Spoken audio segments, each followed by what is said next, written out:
म्हणजे खूपच लेट झालं काळोख जाणार गेले काळोख घालतो मग सुट्टी चालू जाता मग सुट्टी पार करूची लागते आधीच मला काळोख झालं म्हणून मय दिसतं अशी काय करूया मला तुझं जाऊया पाहिजे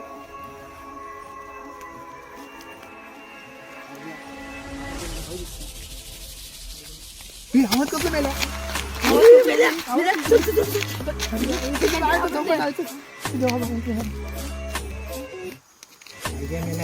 वाट गावान गावानं मेला मला खूप पोचला मी काय माहिती मेला एकच करू शकतो काय देवाचं नाव घे होय रे ए देवा घोडे मग काम का वाट टाकाय रे देवा हे पोचला मी पोचलो होती मग मेल्या चल चल चल चल घोडे मुखारा कंदारा तीनशे साळ्यांचा अधिपती देवा घोडे मुखारा कंदारा तीनशे साळ्यांचा अधिपती देवा माझा केला धावत घोडे मुखा तीनशे साळ्यांचा अधिपती देवा